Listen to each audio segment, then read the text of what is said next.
My brother demanded I gift him my beach condo because fit people deserve beach properties more than someone who works with animals. Hi everyone. Today's story will blow your mind, but really quick, if you enjoy this content, hit that subscribe button.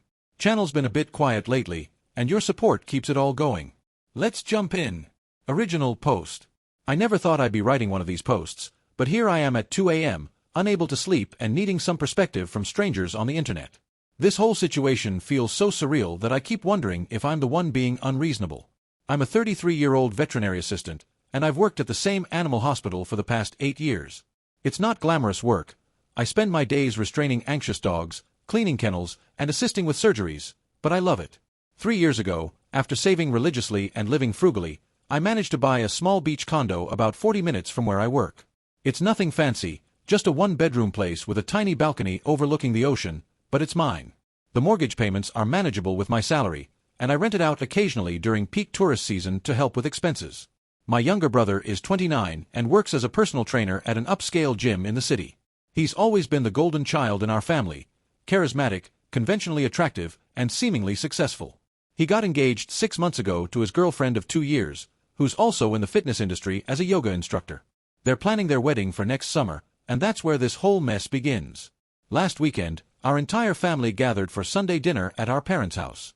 Everything was normal until dessert, when my brother clinked his glass and announced he and his fiancée had something important to discuss. I assumed it would be wedding details.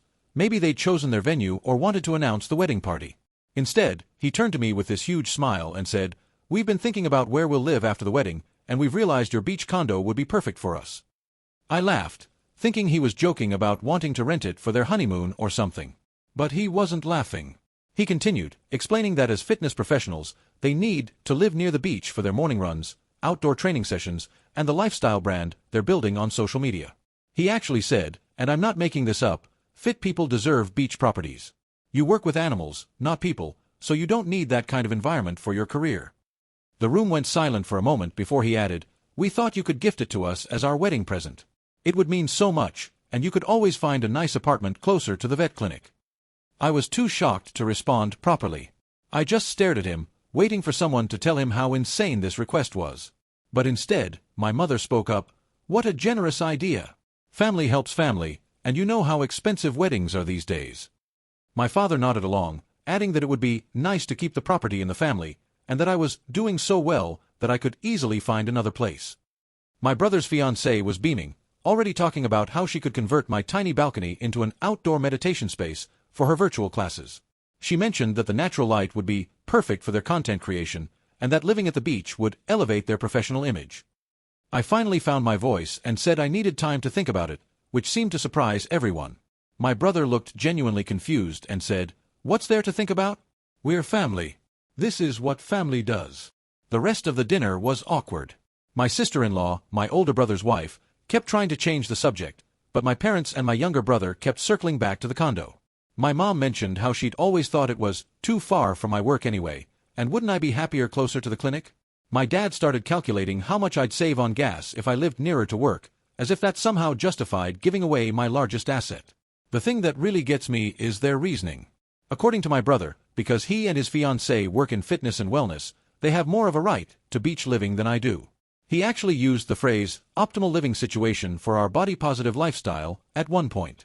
When I pointed out that I use the beach to decompress after difficult days at work, days when we lose patients or deal with abuse cases, he dismissed it, saying that my job stress isn't the same as the pressure of maintaining elite physical condition and motivating clients. He even suggested that my condo is underutilized, because I'm single and just have cats, while they would be maximizing its potential as a couple building a fitness empire. The condescension in his voice when he talked about my job made my blood boil. Apparently, saving animal lives and providing medical care is less valuable than teaching spin classes and posting workout videos. My mother called me the next day to follow up. She reminded me that my brother has student loans from his kinesiology degree, which I don't have because I went to community college for my veterinary assistant certification, and that starting married life without housing costs would really help them. When I mentioned that I also have a mortgage, she said it was different because I'm established in my career while they're still building their brand. She also played the guilt card hard, reminding me how my brother had always looked up to me, how family takes care of each other, and how this could be my way of ensuring he has a successful marriage. She even mentioned that my grandparents had helped my parents with their first house down payment, conveniently forgetting that was a loan, not a gift, and it was nowhere near the value of an entire property. The frustration I'm feeling goes beyond the request itself. It's the assumption that my life, my career, and my needs are somehow less important than his. Yes, I work with animals. Yes, I'm single. Yes, I'm quieter and less social media savvy than my brother. But I worked incredibly hard for that condo. I picked up extra shifts for 2 years to save for the down payment. I spent my weekends doing continuing education courses to increase my value at work and get raises. I've handled the maintenance, the property taxes, the HOA fees, all on my own. Meanwhile, my brother posts inspirational quotes on Instagram and somehow thinks this entitles him to my biggest accomplishment. He and his fiancée have a combined income higher than mine, yet somehow I'm expected to subsidize their lifestyle because they've decided their careers require beach proximity. What really hurts is that no one in my family seems to see the insanity of this request. My older brother is staying neutral, saying it's between you two, but his wife pulled me aside and whispered that she thinks it's crazy. She's the only one who seems to understand that you don't just give away property as a wedding gift, especially when it's your primary residence and main asset. I've been avoiding my family's calls for the past few days, but I know I'll have to face this soon. The wedding planning is moving forward, and my brother texted me yesterday asking when we could handle the paperwork for the transfer, as if it's already decided. He even sent me listings for apartments near my work, all of them smaller and more expensive than my mortgage payment. Am I being selfish? Is there some family obligation I'm not seeing here? The way they're all acting makes me feel like I'm the unreasonable one, but I can't shake the feeling that this is absolutely insane. The idea that I should give up my home because my brother thinks his abs deserve an ocean view more than my veterinary degree does is just... I don't even have words. I need outside perspective because I'm starting to question my own sanity here. Would any reasonable person actually consider this request? Update 1, 2 weeks later. Thank you to everyone who responded to my original post. Your comments gave me the confidence boost I desperately needed. I wanted to provide an update because the situation has taken some interesting turns. After reading through hundreds of comments confirming that I wasn't crazy, I decided to talk to my boss about potentially adjusting my schedule. I wasn't planning to mention the family drama, just wanted to explore options for working longer shifts fewer days a week so I could spend more time at my condo and make the commute worthwhile. My boss, Dr. Chen, has been my mentor for 8 years. She's a brilliant veterinarian who built the practice from nothing and has always treated her staff like family. When I asked about schedule changes, she immediately sensed something was wrong. Maybe it was the dark circles under my eyes or the way my voice cracked when I mentioned family stuff, but she invited me to her office for tea after our morning surgeries. I didn't mean to unload everything, but once I started talking, it all came pouring out. The whole story, the dinner, the demands, the guilt-tripping, the absolutely bonkers reasoning about fitness professionals deserving beachfront property more than veterinary workers. Dr. Chen listened quietly, occasionally refilling my teacup. When I finished, she was silent for a long moment before saying, "In my 40 years of practice, I've seen animals with more sense than your brother is displaying." She then shared something I didn't know about her own history. Apparently, when she was starting out, her family had pressured her to give her practice's down payment money to her brother for his restaurant venture because cooking feeds people's bodies while treating pets is a luxury. She stood firm, her brother's restaurant failed within a year, and her practice now employs 12 people and serves thousands of families. "Your brother thinks what we do is less valuable because we work with animals," she said. "But every day, you help me save lives. You comfort grieving families. You've stayed late countless times to monitor critical patients. Remember the Watson family's dog? The one hit by a car? You stayed overnight, unpaid, to make sure he made it through. That family still sends us Christmas cards because you gave them 5 more years with their best friend." She was right. I'd been so caught up in my family's narrative that I'd started to internalize their dismissal of my work. Dr. Chen then made an unexpected offer. She said if I wanted, she would be happy to meet my brother and his fiancée for coffee, as a neutral third party who could provide perspective on different career paths and their respective values. "Sometimes," she said, "people need to hear truth from someone without emotional investment in the situation." I was touched by her offer but wasn't sure if involving her was appropriate. She insisted, saying, "You're not just my employee, you're part of my work family. And family, real family, doesn't try to manipulate you out of your home." That evening, I finally responded to my brother's texts. I told him firmly that I would not be giving him my condo, but I'd be happy to help him and his fiancée look for rentals in the area if they wanted to live near the beach. His response was immediate and harsh. He called me selfish, materialistic, and accused me of not caring about his happiness. He said I was jealous of his relationship and success, and that my attachment to property showed why I was still single. The personal attack stung, but they also revealed his true colors. This wasn't about family helping family, it was about entitlement and manipulation. My mother called within an hour, having been filled in by my brother. She was disappointed in my selfishness, and couldn't understand why I wouldn't share my blessings with family. I tried to explain that sharing blessings doesn't mean giving away my home, but she kept insisting that I didn't need it like they did. That's when I played my card. I told her that my boss, a successful business owner and respected member of the community, had offered to mediate a family discussion about this issue. My mother went quiet. She knew Dr. Chen by reputation. She's well known in our area for her charity work and business acumen. Why would you involve strangers in family business? She asked. Because the family doesn't seem to understand that asking someone to give away their home is not normal family business, I replied. The call ended awkwardly, but within days, my brother reached out saying he and his fiancée would be willing to meet with Dr. Chen and me for coffee, but only to help me understand their perspective better. The meeting was scheduled for yesterday at a neutral cafe. I was nervous, but Dr. Chen was completely calm. She dressed in her business casual best and brought a tablet with some prepared notes, looking every inch the successful professional she is. My brother and his fiancée showed up in matching athletic wear, as if to emphasize their fitness professional status. They immediately launched into their pitch about why beach living was essential for their careers. Dr. Chen let them talk for about 10 minutes, taking notes and nodding occasionally. When they finished, she asked a simple question: what would you say if your sister asked you to give her your car because she needs it to transport animals for rescue work? My brother looked confused. That's different. I need my car for work, to get to clients and the gym. So does she need her home for her well-being and financial security? Dr. Chen responded. You're asking her to give up not just a place to live, but her primary investment, her retirement security, and her personal sanctuary. Would you give up your entire retirement fund for her wedding? The fiancé tried to interject that living at the beach would help them make more money through their social media presence. Dr. Chen pulled out her tablet and showed them statistics about social media fitness influencers, pointing out that less than 1% make enough to sustain a living, and location is rarely the determining factor for success. Your sister, she continued, has chosen a stable career with growth potential. She's invested wisely in property. She's building actual equity, not followers. Yet you're asking her to sacrifice her concrete assets for your theoretical success. The conversation went on for another hour.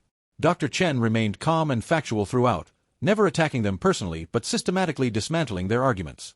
She talked about the value of veterinary work, the importance of financial independence, and the difference between helping family and being exploited by family. The turning point came when Dr. Chen asked my brother's fiancée directly, if your family asked you to give up your engagement ring so they could sell it for a down payment on a house, would you do it? The fiancé immediately said no, that the ring was a symbol of their commitment and had sentimental value. And this condo is a symbol of your sister's hard work and independence, Dr. Chen replied. It has both financial and sentimental value to her. She saved for years, sacrificed social events, worked extra shifts cleaning kennels and dealing with aggressive animals. That condo represents her achievement, just like your ring represents your relationship. I could see something shift in the fiancé's expression. She'd been so caught up in my brother's narrative that she hadn't considered my perspective. As we wrapped up, Dr. Chen made one final point. Success isn't measured by Instagram followers or beach proximity. It's measured by integrity, hard work, and how we treat others. Your sister has offered to help you find rentals, which is generous. Taking that help while respecting her boundaries would show more maturity than expecting her to sacrifice her security for your comfort. My brother left the meeting angry, but his fiancée seemed thoughtful. She thanked Dr. Chen for her time and gave me a small nod as they left. That was yesterday.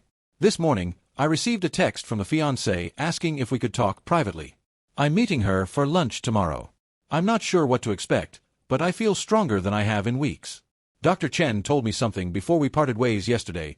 Never let anyone make you feel small for choosing compassion as a career. The world needs people who care for the vulnerable, whether they have 2 legs or 4. Update 2, 1 month later.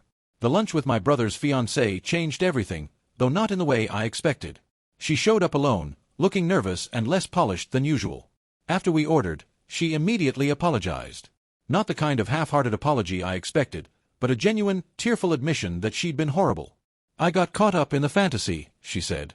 Your brother painted this picture of our perfect beach life, and I just went along with it. But that meeting with your boss made me realize how insane we were being. She then revealed something that shocked me. She'd grown up in poverty. Her family had struggled to keep their apartment, and she'd watched her mother work 3 jobs just to maintain stable housing. The idea that she'd been pressuring me to give up my home, the very security she'd craved her entire childhood, made her feel sick. "I know what it's like to fight for stability," she said. "And here I was, trying to take yours because we thought pretty beach photos would get us more clients." She admitted that my brother had been spinning this narrative for months, convincing her that I owed them because he'd always felt overshadowed by my academic achievements. Apparently, he'd been resentful that our parents praised my veterinary work while seeing his fitness career as just exercise. The beach condo request was, in his mind, a way to finally win. This revelation hurt but also explained a lot. My brother had always been competitive, but I hadn't realized how deep his resentment ran. The fiancée, let's call her Sarah, said she tried to talk to him after the meeting with Dr. Chen, but he'd shut down, accusing her of taking my side. They'd been fighting about it ever since. "I don't want to start our marriage with this kind of entitlement," she said. "I don't want to be the kind of person who takes from others just because we can guilt them into it." I appreciated her honesty, but I was skeptical. Was this genuine, or was it another manipulation tactic? She must have seen my doubt because she pulled out her phone and showed me a text thread with my brother. She'd written him a long message about reconsidering their request, and his response was brutal. He called her weak, said she was betraying him, and accused her of being jealous of his relationship with his family. "This isn't about the condo anymore," she said. "It's about who we are as people. I don't want to marry someone who treats their sister like this." We talked for 3 hours. I learned that she'd been having doubts about other aspects of their relationship too. My brother had been pushing her to quit her stable yoga teaching job at a local studio to focus solely on social media content. He'd been controlling about her diet, her workouts, even her interactions with male clients. The condo situation had opened her eyes to a pattern of manipulation she'd been ignoring. 2 days after our lunch, Sarah called off the engagement. The family explosion was immediate and intense. My brother blamed me entirely, saying I'd poisoned his fiancée against him. My parents were devastated, more concerned about the embarrassment of a cancelled wedding than the reasons behind it. My mother actually called me crying, saying I'd ruined his life over a stupid condo. I tried to explain that Sarah's decision was based on multiple factors, but no one wanted to hear it. My brother showed up at my work, causing a scene in the parking lot, screaming that I'd destroyed his happiness. Security had to escort him off the property, and Dr. Chen insisted I file a police report for documentation. The next few weeks were hell. My brother started a smear campaign on social media, posting about toxic family members and betrayal. He didn't name me directly, but anyone who knew our family knew who he meant. Some of his gym friends started harassing me online, calling me selfish and heartless. Sarah reached out during this time to apologize for the chaos and to thank me. She said our lunch had given her the courage to recognize the red flags she'd been ignoring. She was staying with her sister and starting therapy to understand how she'd gotten so caught up in my brother's narrative. Then, 3 weeks ago, something unexpected happened.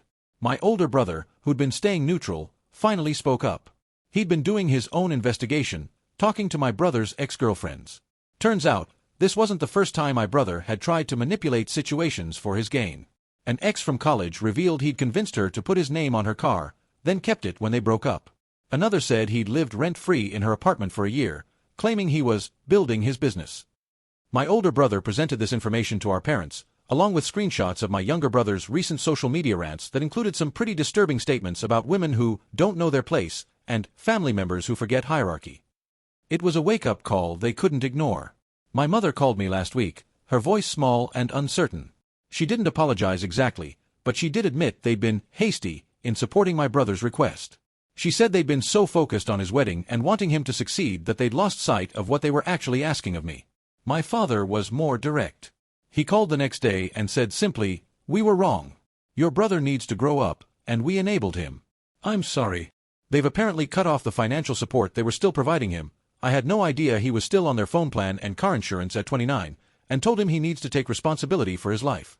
My brother hasn't spoken to any of us since. He's posting increasingly angry content on social media about fake family and building his empire alone. His gym has actually received complaints about his aggressive behavior with clients, and there are rumors he might be let go. Meanwhile, Sarah has been thriving. She sent me a message yesterday saying she started her own online yoga platform, not for influence, but to provide affordable classes for people who can't afford studio prices. She thanked me again for inadvertently saving her from what would have been a terrible marriage. As for me, I'm still in my condo. I've actually been spending more time there lately, finding peace in the sound of the waves after the chaos of the past months. Dr. Chen gave me a raise last month, saying anyone who could handle that level of family drama while maintaining professionalism at work deserved recognition. The funny thing is, I'd always felt guilty about having my condo, like maybe I didn't deserve it. This whole ordeal, as painful as it's been, has actually made me appreciate it more. I earned this place. I deserve to enjoy it. And no one, not even family, has the right to make me feel otherwise. Final update, 4 months later. I debated whether to post this update, but your support through this journey has meant so much that I wanted to share how things ultimately resolved. About 6 weeks ago, I received a text from my brother. Not an angry rant or manipulation attempt, but a simple, "Can we talk?" I was hesitant, but something in the brevity and tone felt different. After discussing it with my therapist, yes, I started therapy after all this drama, I agreed to meet him at a public park near my place. He looked different. Not physically, still fit, still wearing his gym clothes, but there was something subdued about his energy. The cockiness was gone, replaced by what I can only describe as humility. He started by apologizing. A real apology, not the "I'm sorry you felt that way" nonsense, but an actual acknowledgement of his behavior. He said the past months had been a wake-up call. Losing Sarah, his family's disappointment, and nearly losing his job had forced him to confront some hard truths about himself. "I've been an ass," he said plainly.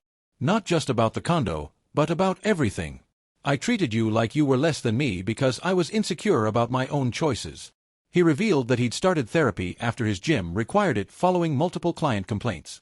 His therapist had helped him realize he'd been treating everyone in his life like training clients he could push around and manipulate into compliance.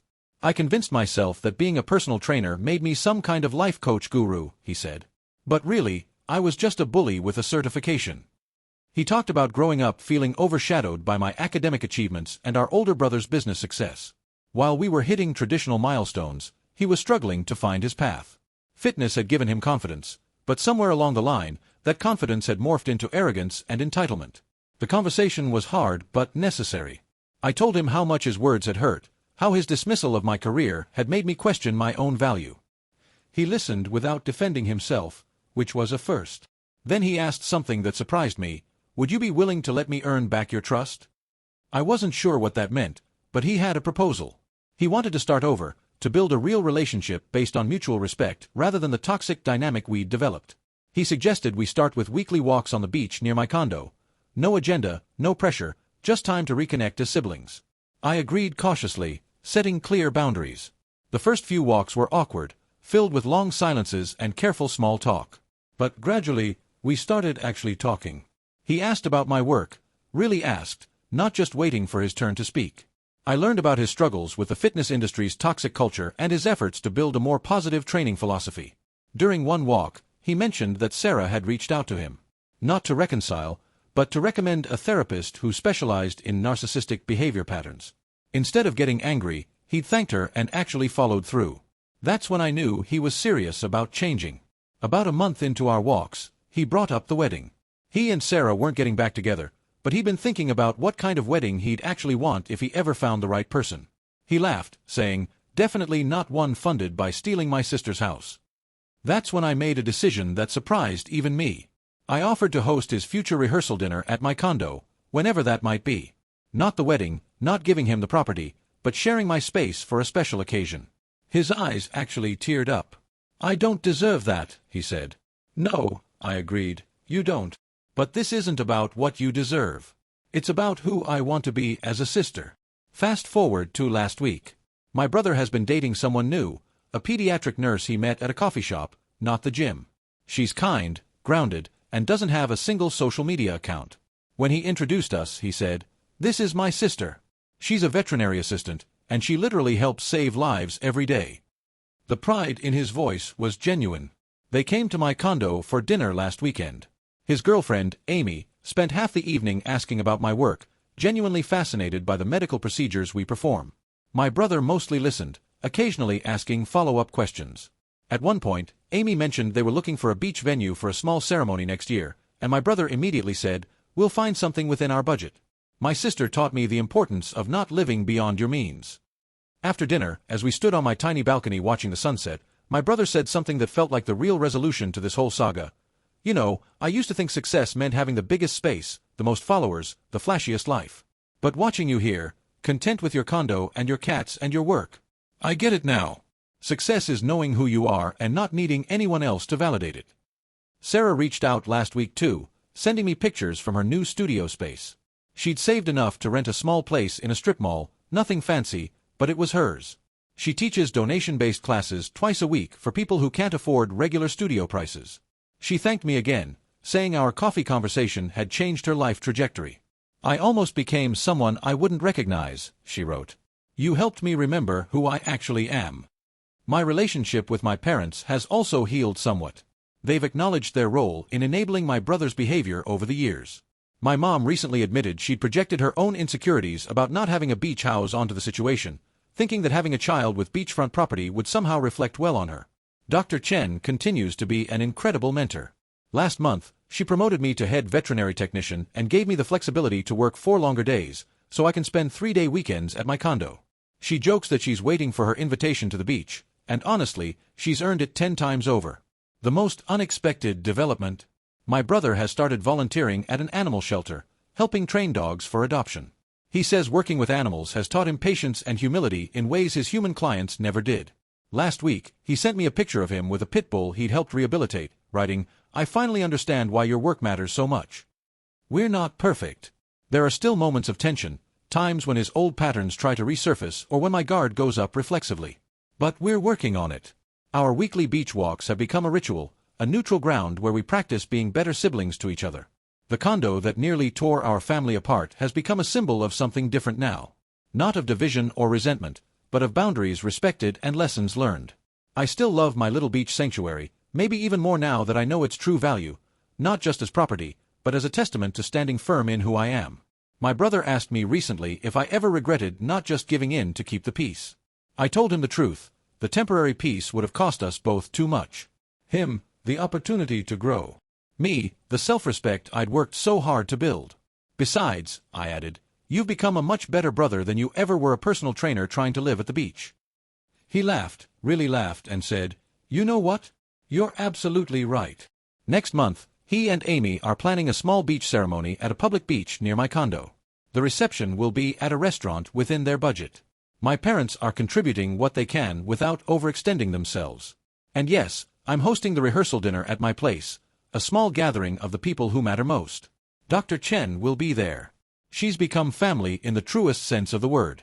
Sarah won't attend the wedding, but she sent a thoughtful note and a donation to the animal shelter where my brother volunteers.